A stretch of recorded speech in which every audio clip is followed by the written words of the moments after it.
Hey, and a very warm welcome to the Into the LightWeb podcast with me, your hostess, Joanna Hunter, metaphysical teacher, spiritual life and business coach, published author, and the high priestess of the LightWeb, a spiritual technology that will change your life. This is the place to be to talk everything under the LightWeb, from consciousness, relationships, to money, to spiritual business, and everything in between.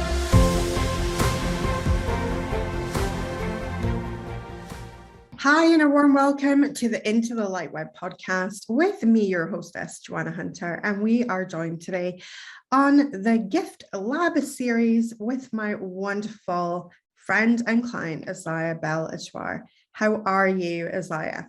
I'm good. Hi. I hope you're good too. I'm good. Tell people what it is that you do in the world. Oh, so many things. I'm the too much woman, so I do too many things.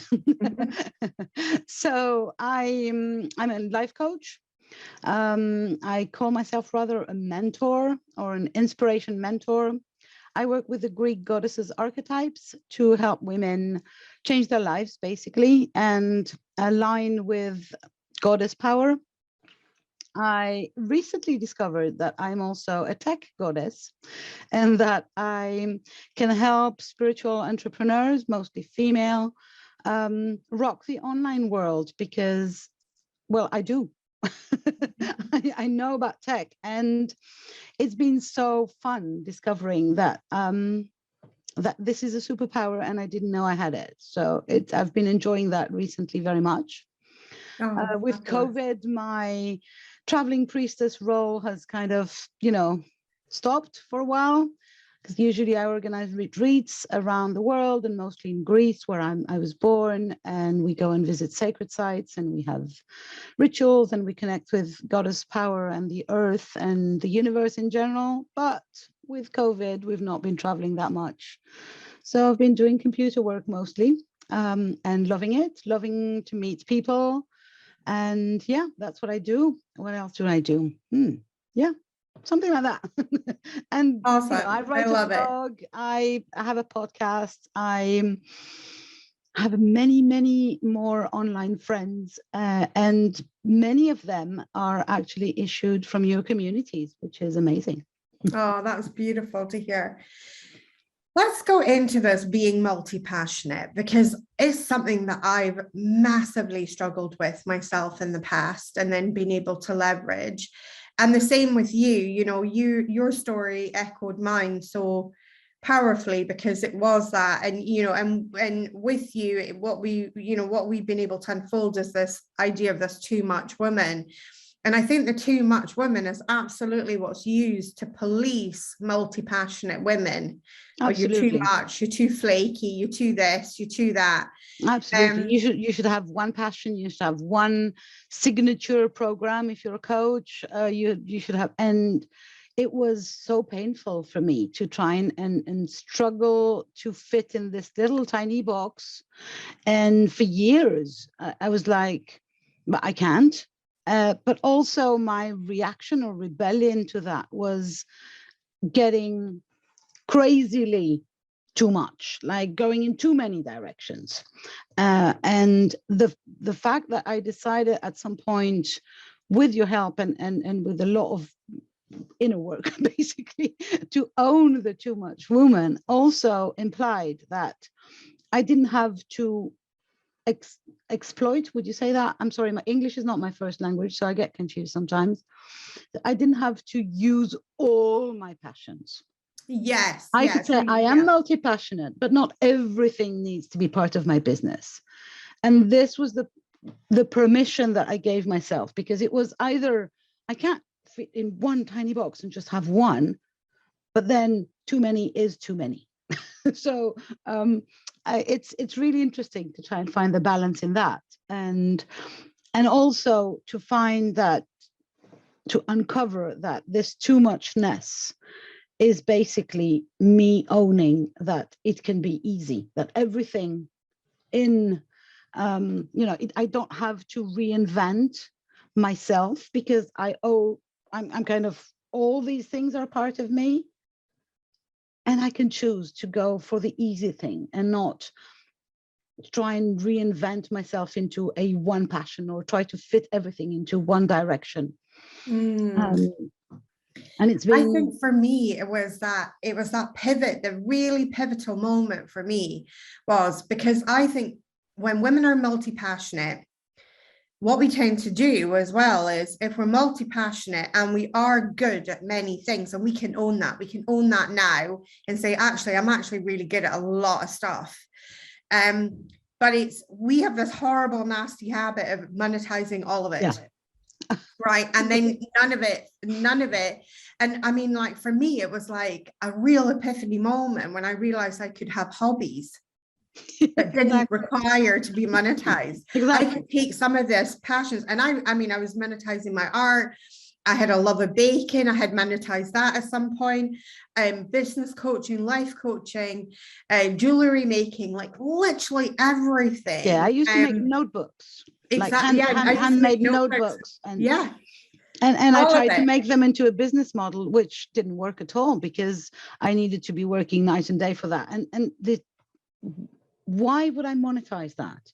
I keep doing those little notebooks. I love it, but it's not what I want to monetize, and that's all right, you know. But it was like, oh, I don't need to be earning money at every minute as long as I own that I can be multi-passionate. Not everything though. So it's kind of finding this balance of it's not one or nothing, but it's not everything at the same time as well. Because then I ended up never stopping to feel that I'm working. It's like I'm working all the time. Yeah, because there was never any downtime, right? Exactly. Because everything is monetized. And I was exactly the same. And so for me, the epiphany was, oh, I'm allowed to have hobbies. Like, oh, great. Yeah. But then now what? Because it was like, okay, let's pick a favorite child. Yeah. You know, and it was like, oh my goodness. But then what I did was really felt into my heart and I was like, okay, what are the 3 things that you can absolutely not live without? And for me, it was business, mindset, and woo-woo. And I thought, you know, and obviously those are very broad categories, but I thought, you know what, I just could not imagine a day where I didn't think about a business idea or I didn't think about business. Couldn't imagine an idea where I wasn't speaking to spirit and connecting with the woo-woo and the spirit within. And I just couldn't imagine a day where mindset wouldn't play a role in my life. And I thought, but that left all of the more creative endeavors that I had, like all the art, to go in my art, you know, to go into my hobby box. And for the first time in my life, it was such a huge relief that I could just do these things for the sheer joy of them. Absolutely. For me, the choice of what am I going to monetize was not exactly like you choosing which can I not live without. It was kind of, why am I not giving myself permission to monetize the easy stuff, the stuff that I love, that I'm freaking good at, but that is easy? Why do I judge that if it's easy, this I'm not monetizing? So for me, it was the tech. The tech is easy for me. I just happened to be, I realized that I've been working on a computer for 40 years, which is like, oh my God. Yeah, I know I'm getting old, you know, but my father actually gave me my first computer. I was 14 years old. And I've been playing with computers and having fun with the tech for 40 years and never stopping to learn and enjoying and having fun with them. Sometimes I get mad, obviously, at the tech, like we all do, but generally speaking. And so it's easy and fun, thus invalid. That was my belief. If it's easy and fun, then we don't have to work with it. You know, you can't make money out of that. Because money is something that you make out of hard work or something elevated like spirituality. Yeah. So I had to laugh at myself. You know, it was like, oh, come on. And yeah, I realized that the tech has been part of my life, the spirituality a lot, and the working with women. For me, that's the 3 pillars of who I am and connecting with the divine feminine, basically. So it's really, and it's okay to be contradictory. You know, I can be spiritual and techie. You can be a businesswoman and a woo-woo person. And this permission to not be one-sided is so, I see so many women struggle with that, you know, and I struggled for years with that. So it's like, why are we forcing ourselves to fit in these little boxes? And for me, mostly the beige I think as the boxes. consciousness rises as well, multi-passionateness, we are not just one thing nowadays. Yeah. I mean, even people that didn't seem to have a multi-passionate bone in their body are now more multi-passionate, because I think being multi-passionate is a sign of an elevated consciousness, that you're able to hold more things in that one mind of yours, you know, that it is that, you know, you have many things that you like, and you have many things that you enjoy. And I think it's the sign of a very curious mind, and a mind that's like, oh, how does that work? Or, oh, let me have a look at that. And, you know, I was actually having a conversation yesterday with an old friend of mine, as in really old friend. We met when we were 3 years old. And we've been friends for life, basically. And she was telling me that she remembers me age 3 or 4 years old asking questions all the time. So the curiosity thing, I want to learn more things, has been in me. It's like I have this bone of curiosity everywhere I go. I want to know how does this work, and how and why, and I've been asking questions all my life. And I think that is also increases the multi-passionateness. I believe that curiosity has been one of my values. And I can resonate so much with that. I mean, that was me as a child. I literally wanted to know all the things all of the time. And, you know, and I think that it led me. And I think also as well, another trait that multi-passionate people have is that we are not afraid of failure. But you know, you can't be, because I want to try everything. I want to try everything too. And I'm more afraid of not trying the thing than I am of failing at doing it badly for the first time. Absolutely. But but what was really surprising to me is that there is a whole category of people who will not try something because they are afraid they're going to fail at it the first time. And I expect to fail at it the first time. I expect that it's not going to maybe work as well. I'm not going to be great at it right out the gate. Obviously not. You know, this is the last year you did this program called the $1 Million Experiment. And for me, that was really, the word experiment is kind of how I live my life. Let's try this and we'll see. Let's try this and we'll see how it works. Or first of all, maybe I don't like it. So I don't care if I'm not good at it, if I don't like it. And if I do like it, but I feel like I can improve, well, that's what life is for, you know. We will stop improving later. I don't know, maybe when we're dead, we'll kind of go back to some place where we're better than today. But for now, I feel like the improvement or the evolution, the growth is kind of part of the deal. Isn't that what we came here for? Absolutely. You know? Absolutely. And that for me is the exciting bit, right? That's the exciting part. Because we can't get better if we're already the best. The exploring and the developing into, you know, what else can I become? What else can I learn and add to my crazy amount of things that I love doing or knowing about? I think it's really curious as multi-passionate people that we'd already given ourselves that permission, whereas other people don't give themselves that permission to experiment and explore. It's very much like, if I'm not great at this right out the gate, then I must suck. And I was kind of more expecting that maybe I wouldn't be great at this out of the gate, but I was more afraid of not trying the thing. And it was more important to me to actually try what I wanted absolutely to do. It was more important to try the thing. So for me, because looking back at your life or at my life, you know, if I've not tried the thing, you know, if I never visited Vietnam, well, you know, this is just a blank in my life, you know, which I've never been, but you know, so whatever we haven't tried, we don't know. Exactly. And so we don't know what we're missing. We might be missing the funniest, funniest, most enjoyable things in the universe. So let's try it. You know, I used to believe that I did not understand energy. I used to be very, and then one day I thought, okay, let me try and understand. Let me see, can I get there? And now it's like, yeah, I've been learning. I'm not, I know that you read it, you can see energy and so on. I can't.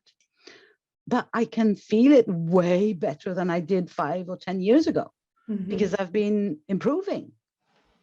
And I'm happy about that. I'm happy to get better at things, or to completely give up saying, okay, I don't like this. It's not enjoyable. Forget it. My word for this year is enjoyment. I intend to enjoy everything. So if it's boring and annoying, I'm not going to do it. But if there is a bit of enjoyment and I can get, because I believe we get better, we enjoy more. Of course, yes. As a I mean, painter, enjoyment, I think, is the easiest place to learn is in enjoyment. Yeah. When you're having a good time, you learn effortlessly. It's effortless to learn when you're having a good time. Yeah, and the reverse is true as well. If I enjoy myself and I learn more about something, if I get better at it, I will enjoy myself more. As in, as an artist, I didn't, when I started drawing and painting, I was not really good. So I loved it, but the results were not satisfactory to me. So I thought, okay, fuck the results, don't care, because basically what I care is the enjoyment while I'm painting.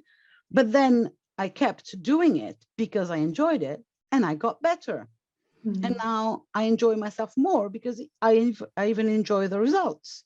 So it's a win-win situation, I love that. If we agree to start small and stick to the enjoyment part and keep going, we will improve. We will have more enjoyment. We will then learn more, and it's a gift that never stops giving. Yeah.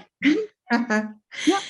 Let's switch tracks in this conversation and talk a little bit about the people police, because both me and you, I mean, this is something that we've both shared, that we have been tremendously policed in life. I remember as a child being like, Joanna, you're too much. Yeah. And this was something that you really, when we were coaching together, this was something that you really were like, all my life. Yeah. All my life. I have literally I've actually ever since I kind of discovered this too much woman that I've been owning more and more, I started writing little posts about all the things that I've heard all my life that start with two. So we have too energetic. Oh, come on. You too much energy, Isaya. Just, quiet. Too loud, too fat, too emotional. Oh, I've heard this one all my life. You're too emotional.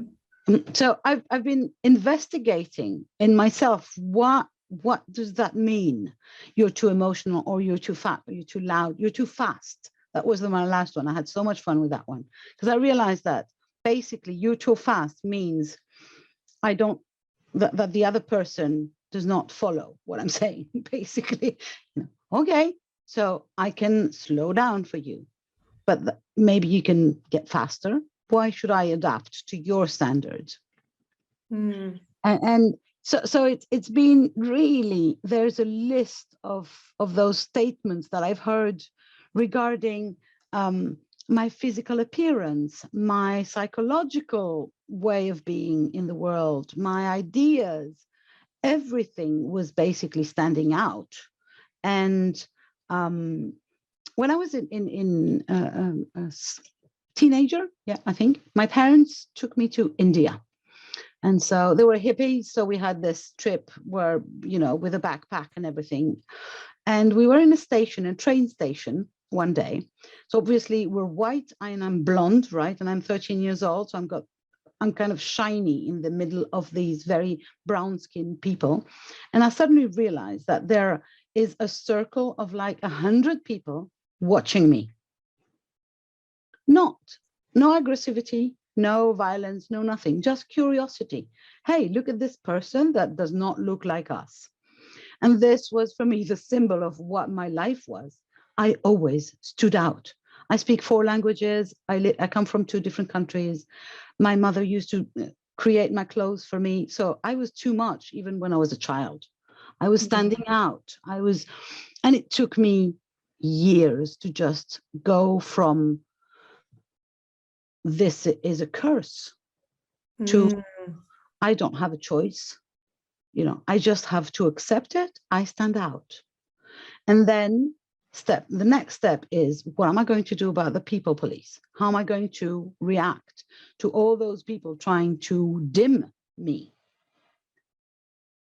So I thought, okay, I'll go with the fuck you, basically, zero fucks, But that wasn't enough, because the people police is not the most dangerous thing to me. It's how much I policed myself.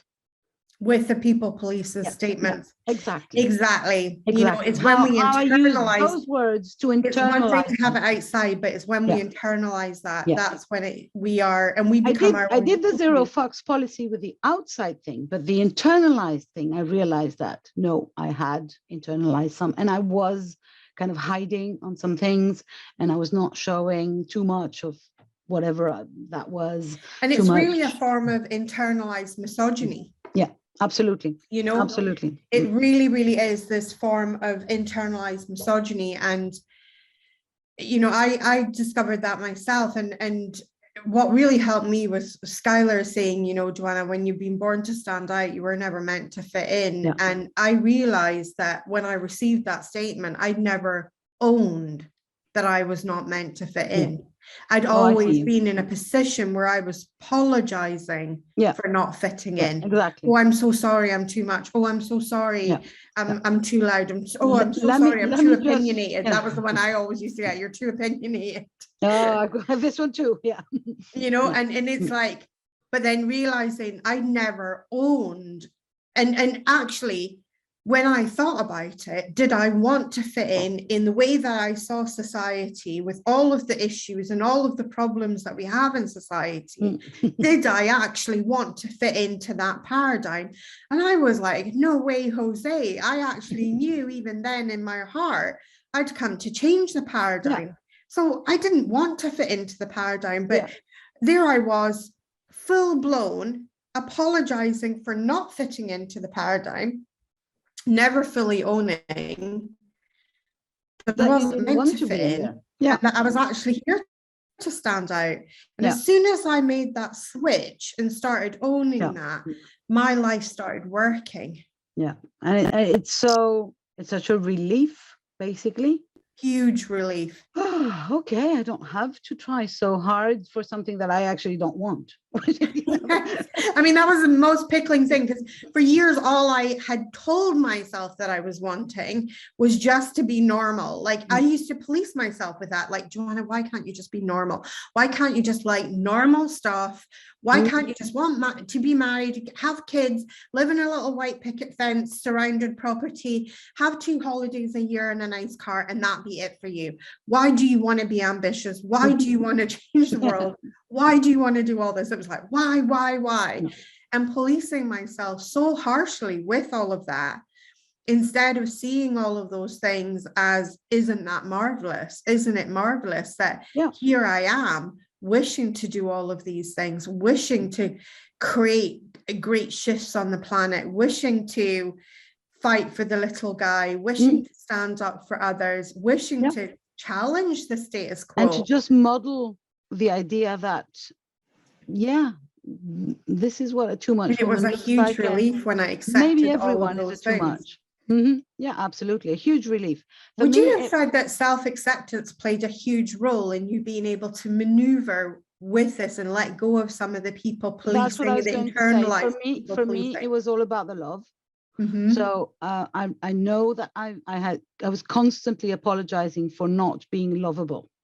So for I want to be loved. So maybe if I hide enough of me, and become a normal person, then I'll get love from, basically all the classics. Absolutely. I hear you. My parents, lovers, blah, blah, blah. And at some point I switched to, hey, how about if I love myself? How about if I start self-accepting or self-loving?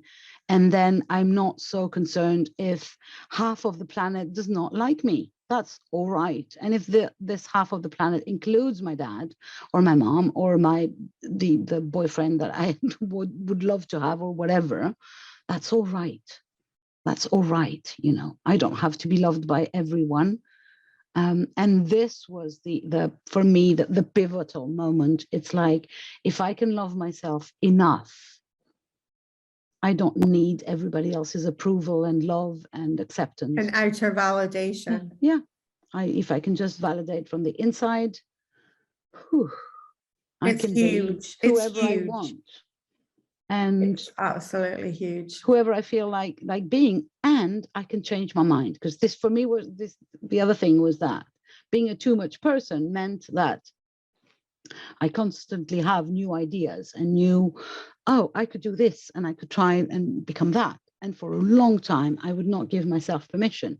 It was like, no, you decided you do this, then you stick to it forever and ever, even if it's boring or if it's not profitable or even, if it obviously doesn't work.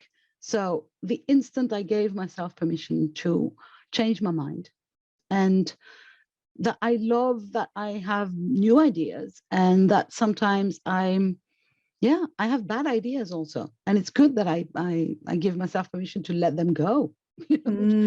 Not everything has. And so it has been a completely game changer to actually first ask inside, do I love this? Do I love this in me or not? And not to search for, apologizing for not being lovable by the exterior norms of physical body, or for, I'm actually at this moment speaking to you from Greece, where I have come for 4 weeks, and I actually left my husband alone. And I've had how very dare you? Oh my God, are you not meant to be joined at the hip? All my Greek family, very misogynistic, basically machist Greek people. But my God, how is he going to eat? Like, you're supposed to be like he's not a capable human to feed himself. Exactly. Like it's my job to feed him. And how dare I, just say I want to go in a house by the sea and write a book for 3 weeks. This is, unheard of. And I thought, am I going to take that in? No. You might disagree with me. I'm fine. I agree with me. And it took me literally years to just not feel guilty about that. There's a liberation in that. There's a massive liberation in when you give yourself that permission to be who you are. Yeah, no, I must say that. And not apologize for it anymore. This was basically you for me. That at some point, instead of giving me permission, you said, no, you have to give yourself permission. Yes. And that was the game changer, really. The instant where it was like, oh, I can literally stop expecting someone else to graduate me as a human being. You are now a fully grown woman, you can go. I can do it myself. Society approved. Yeah, exactly. Sticker, like one of those things that they put on animals, like a tattoo, on your forehead. Exactly. Nobody's coming to give you that, No. And that's good. Oh, that's absolutely good. I mean, because we don't want that. Go through that test. Because what society wants as a whole, if we're going to go there, is for me not to stand out, is for me not to change my mind, is for me not to be a too much woman, because that is annoying, basically. That's too noisy. It challenges. Yeah, it's challenging. It challenges the herd. Yeah. Right. It challenges the herd. And that's the whole. And as a woman, and the society is very much the herd mentality. Yeah. And as a woman, saying that, it also challenges the male dominance of society. Yes. So there's 2 layers as a woman. We have the herd thing, and I believe we have the male dominancy of society, which says, hey. I think it's the construct of society. I remember once Anne Hathaway talking about, she did this really amazing address once, and she was talking about gender and race, and she's saying that the way that society is constructed is that we have a cis male, white male, and everything orbits around that. So that's a heterosexual white male Yeah. And then, and then we believe that something like gay people orbit that. And then we believe that, people of color orbit that. And of course, this is how white privilege and discrimination happens, because society is set up for one set of people and not set up for everyone. Yeah. And I believe that as long as each and every one of us, we don't give ourselves permission to be just the person that we are, to not adjust to the standards, whatever they are, and just be the too much woman if I'm a too much woman, or the not too much woman. It doesn't mean that everybody has to be like that either. But yes, when we give ourselves there's such permission, a service in owning who you are, because you are challenging this status quo of how society is, the fabric of society is even set up, which is the fabric of society is set up to disadvantage certain people in the society that do not fit the narrative. And majority of people do not fit the narrative. Obviously. And it's a question of just, I think, feeling into who I am and allowing it, giving myself permission to be that, and owning it. And I'm not saying that it's, I don't want to sound like, oh, I understood everything and now here I am, on my pedestal, looking at myself and feeling so proud. It's a journey. It's and that's the fun. That's the fun of it. Again, it's all about, I have a very good mentor who says evolution and growth over a lifetime. So it's basically all about evolution in this lifetime, how I can get closer and closer to being who I am and to owning it. And I believe this is the best service I can do to me and to the world. Beautiful. I love that. Tell us, can we ask, changing tracks again, because we can, but I'm feeling nosy, but can I ask, what's your book about that you're writing, that you're off in Greece right now? I don't know, because this is me being a too much woman. Exactly. I had a plan to write a book about the 8 basic feminine wounds, because I kind of uncovered that I believe women are facing today 8 feminine wounds that are not shared by men, and that are connected with the Greek goddesses' archetypes. So I was going to write a book about that and make a whole thingy around this.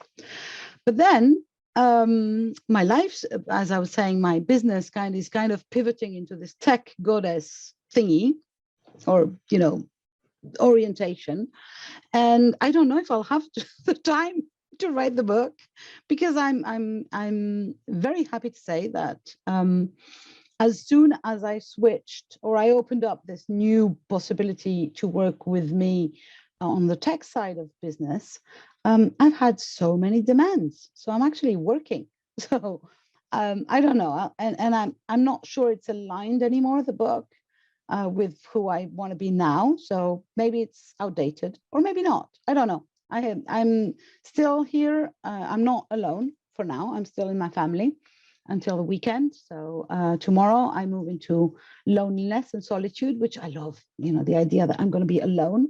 And again, it's one of those things for me that it's very important to get back to silence and to stillness, to not be into the world. And I'm a very social person. I love people. But I know that if I spend too much time with people, I get lost.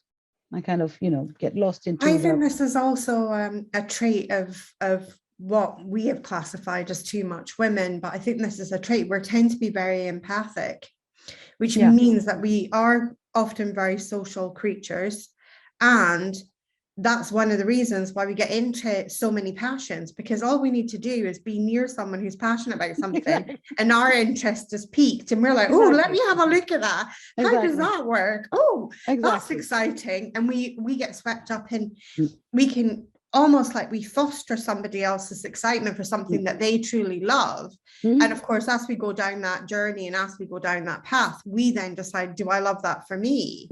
And if we do, well, congratulations. It is a brand new passion for you, you know. Yeah, no, for me, I know that I need the back to myself time. Yes, me So too, very much. I usually live in the middle of the countryside in France, and what I do is just go and walk and hug the trees, and so I feel now that I need, after 2 weeks, almost 2 weeks with my family and seeing people, a lot of people, I need to go back to myself and see and assess this idea of the book thing. Am I going to actually go there, or am I not? Because again, am I not? My question is, if you want to be really nosy, I can go with this. My question is, am I again reinventing the wheel? Because I've been writing, as I was I love saying the earlier on. idea of the feminine wounds being angled towards a female entrepreneur, because I would imagine that those 8 feminine wounds are showing up again and again. Yes. And being Obviously. the things that sabotage us in trying to put our work out into the world. They are. But at the same time, is it, I don't know. We'll see. We'll see what comes out. The other thing is, I told you I've been writing these too much posts, as I call them, and they're kind of piling up because I've been writing them for over a year now. No, a little less than a year.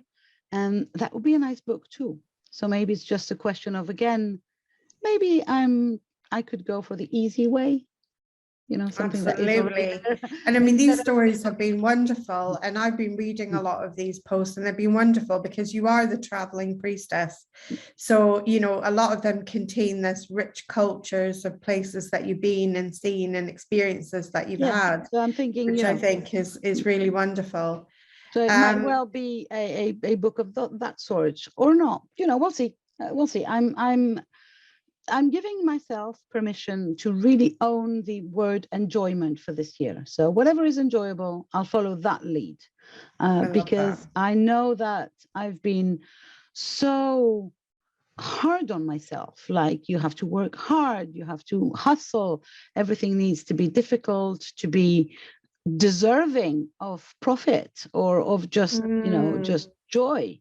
If it's not hard, it's not joyful. That was kind of my belief, which is completely, that was very much my earlier beliefs, was like, if it wasn't hard, then were you deserving? Was it even work? Exactly. Were you deserving of the result? If it wasn't blood, sweat and tears, were you deserving? And of course, that's ultimately what led into a huge burnout for me, and led to that complete switch in being and learning that it could be easy, it could be joyful, it could be fun. Ease, joy and flow is just how we rock here now.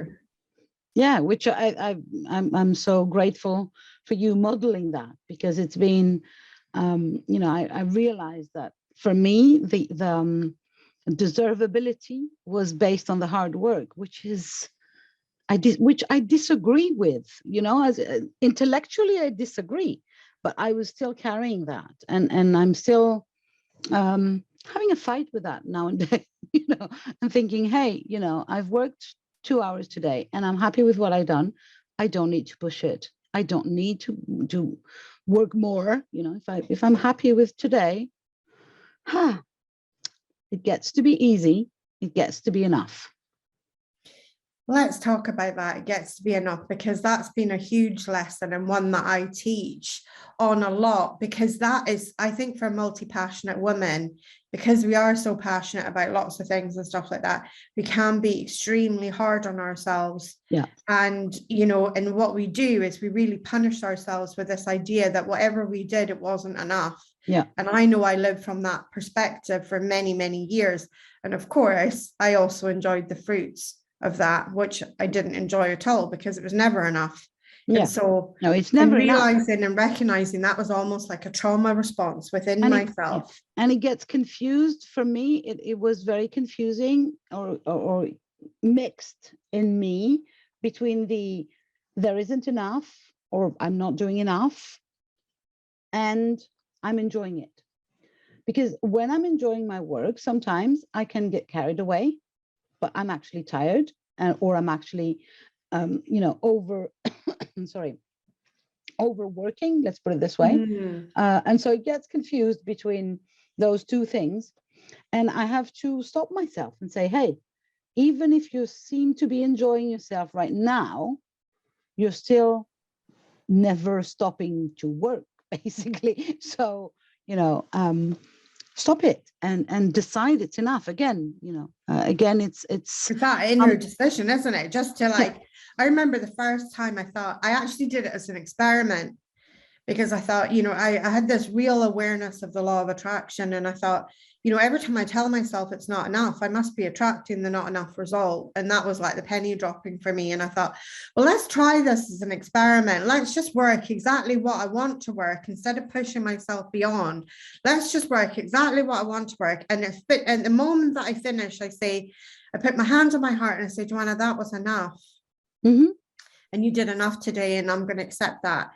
And of course, in the beginning, that feels a little bit weird to do that, and it feels a little bit difficult. But what surprised me, within the space of a week, I'd completely and utterly transformed my results, because now my results were I was actually getting enough. The results were coming in, and I was looking at the results and going, yeah, that is enough. These are great results. Exactly. But whereas before, I always felt like I was in this deficit. Exactly. In what I call the chasing energy, chasing inside. It's a horrible feeling inside. And suddenly, as I started to affirm to the universe, today I did enough. Today I did enough. Guess what? It was like, it actually, before my very eyes, it became enough. And I remember sitting thinking, this is really freaky, because a week before I would have sworn blind that it wasn't going to be enough. And here I am, and I'm looking at that, and yes, it is enough. And it's great. And it was a huge pivot for me of like letting myself off the hook. And I realized how many years I'd kind of held my own gun to my own head, and I can't say that I'm there myself yet with that. But I am traveling there, and I am repeating myself more and more, that, hey, this is enough. This is enough. You have enough. You've done enough. You are enough as a person, and it's and I feel so much that it's the internal decision and the repetition of that is doing the thing for me. That I can hear from you or from anyone else exteriorly that I'm enough, and that won't do it. I have to repeat it until I hear it from me, from my voice, from my heart, from my soul, basically, that it's all right. And it's been really transformative, this journey of being enough. Yeah, it's been really transformative and enjoyable, because basically feeling bad for not doing enough was no fun. I think it's one of the biggest feminine punishments that we do, isn't it, to ourselves as women? I mean, just constantly this diatribe inside our minds of we didn't do enough. And I'm like, enough for what? You're here, you're kicking it, you're living, you're breathing, you got food, you got shelter, like enough for what? That was like, and the people because isn't it funny when we say this statement, it isn't enough. We never stop to say, well, enough for what? Yeah, enough for what, or enough for who? Yes. Because for me, that there's a lot of who, from exterior non-validation, let's put it this way, or criticism, because I've heard when I was little, a lot of you're not doing enough, or you should be working harder. One of the things is I have a very good memory, so I remember a lot of things. And so learning at school was easy, right? And fast, because I remembered whatever the teacher was saying, and then I would just do the exercises quite fast. So I seemed to not be working, right? And so I heard a lot of, you've not worked enough.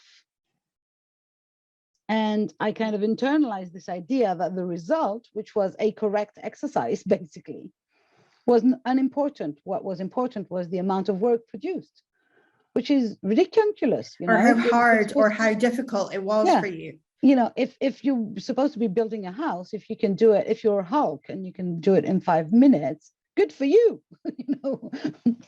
but that's not how society viewed it for me, at least. And so I had to kind of completely flip this switch, and I'm still in the process of binning all that and going towards, it doesn't matter the amount of work, it's the amount of result that I get for myself and for my clients, if I work with clients. I think that's the tech thing. The tech thing. I was. So a couple of weeks ago, I had my first. Somebody said, "Send me an offer." I thought, "Oh my God, what kind of an offer am I going to send?" She wanted something specific done, so I said, "Okay, let me think about that." So I wrote down, "Okay, she wants this," and the first thing was, "How much time is it going to take me to create this for her?" And I wrote the time. And then I said, "Okay, so my time is worth that money. And so this is the price." And then I had to laugh out loud, because no, this is not how this works. I should count her time then, because basically I'm really faster than she would be. So it's like, I can't go with counting my hours, because this would dismiss all my skills. It's the result, isn't it? It's the result. You want that. How much is that worth? And so it's like, oh, there again comes this block or thing like that that the enoughness or the not enoughness. And the not enoughness is always connected with the too muchness, kind of. It goes like this. Yes. I mean, because basically too much is saying that you're not enough. Yeah. You're not enough. You're not enough to fit in society's beige, boring little box. Mm-hmm. And so therefore, on some level, you failed and you weren't enough to get in there. Yeah. But as we're being policed in that way, so very few of us stop and think, did I actually want to fit in that box in the first place? And do I really think that I'm not enough? Do I really believe that? Or is that how I feel about myself? Yes, that's another huge one. I think for me, just tracking back to this idea of like the end result, that's been very transformative for me, because obviously as I grew my team and stuff like that, the how was something I had to let go of. The how did I do it? Did I, and realizing, actually, I've got this job that needs doing. And if I'm outsourcing it, I've got to stop being precious about the how, and I've got to allow someone else to do it in their way. But as long as the helicopter parenting business, you can't helicopter parent. Yeah, absolutely. And it's massive. And I think, that, can so equally be applied to that situation of yours as well. But I think also as well, like that is a big thing for me anyway.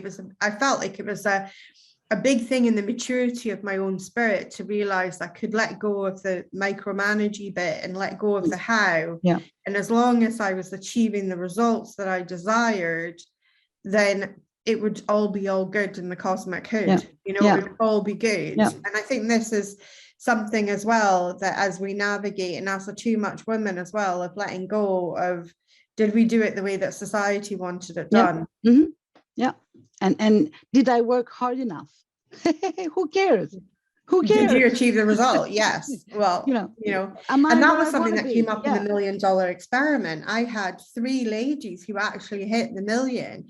There was 11 women who came out and said, listen, and that's what we know of, because there may be others who hit it obviously. and didn't let us know, but 11 people in 1 year. I mean, that was just mind blowing. But 3 of them specifically asked me, did I cheat?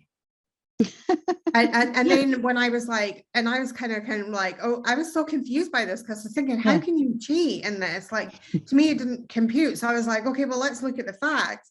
And I was open and available to them, perhaps somehow managing to cheat the system. But I was like, and I said, did you set the intention to be a millionaire at the beginning of the year by joining the experiment? And they said, yes. And I said, did you think that you were capable of doing it? And they were like, no. And I said, are you able to lay your hands on $1 million now? And they were like, well, yes.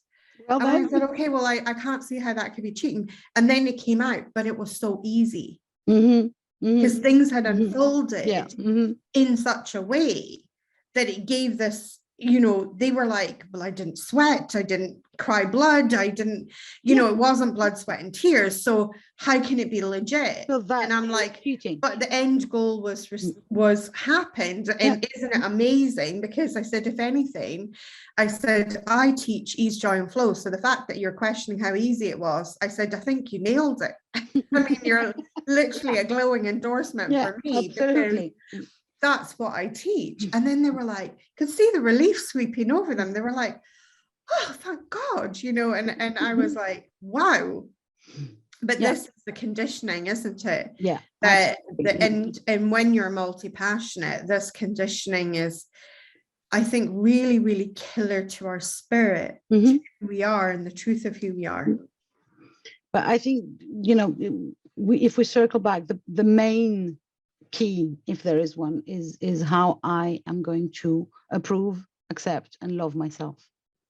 Absolutely. Whether I that's what frees you. Whether I don't, whether I am too passionate or not enough, where everything has to come back to that. And I know it sounds like one of those 5 how would you say that, the fortune cookie thingy, but all right, yeah. A little motivational quote, cliche, but at the same time, I if you want, my best wisdom, that would be it. Start by loving yourself every day a little more. And again, the same thing would be, it's an experiment, or it's a journey, and it doesn't have to go from I hate the guts of myself to I love myself, or wholly in and 5 seconds. Yeah, and it's probably not going to go in 5 seconds. No, let's be honest. We're not going to erase, 40, 30, 50 years of self-abuse in 2 minutes. No. It is this powerful journey that we go on. Yeah, absolutely. And it goes with again, aligning with the more positive energies that we can find in life. So joy and ease and courage and all the things that will bring us closer to the love. And if we can't harness the love on day 1, well, we might find it on day 3 or 5 or 200. Yes, I as love long that. as long as we keep on walking, basically. Yes. Yes. I think you said that to me, and that was really a very good one. You said there is no failure as long as you don't stop trying. Yes. So it's obsolete. I mean, it doesn't, it makes no sense. As long as there's breath in your lungs, how could you have failed? You can't. So if my goal is to be fully in love with myself, I can't fail, since I'm trying every day. And I have to give credit to Michael Jordan for that, because he once quoted a thing that was, I've never lost a game, I've only ever run out of time. And I realized, that's a good one. I realized that from that powerful perspective of like, yes, we can run out of time sometimes, but you know what? You've never failed if you keep willing to keep trying, And I thought, yes, I love that. And I thought, I'm adopting and it's not, furthermore, it's not a yes or no question. It's not either I hate myself or I love myself. There are days where I would love more of myself. There are things that I don't appreciate that much, so I can decide to change them or to try and love them anyway. But it's not a black or white situation. I believe that the black and white thingy, judging myself on a black and white scale of yes or no, 0, 1, is always not a good idea. because if it's not perfection, and that's the other obviously big obstacle, perfectionism, because I'm this too much woman, so I can't be perfect. That could have a whole show on its own, perfectionism. Yeah, that's another hour of our time. Exactly. And I think that if we can steer as far away from duality, from yes, no, I'm perfect or I'm shit, basically. I love myself or I hate duality. Myself. It's just, we can be in the middle somewhere, the Chinese way, the middle way, and do our best and evolve into a better self every day or every minute and see how it goes. I love this. Thank you so much, Isaya, for coming on the show. Tell people, where is your favorite place to hang out on the internet? If you just give us one place, and then what we'll do is we'll pop in the show notes all your links, website, all. Well, I'm Isaya Bell everywhere. So my website is isayabel.com, and all this, my socials include the word Isaya Bell. So Perfect. I'm easy to find. Perfect, perfect, perfect. And Oh I'm my mostly goodness. a Facebook girl, if you want to know everything. I'm a Facebook girl too. I don't know if that ages me or not, but I'm owning Yeah, it. I'm sure it ages me. That's what my kids say, you know. You're old. And I say, yeah, I'm old. Well, you know. Oh no, it's But I'm not amazing. dead, Thank you and so I'm still much. trying. Yeah, thank you so Thank much. you. It has been very enjoyable, which is according to the word of my word of the year. So thank you very much. Awesome.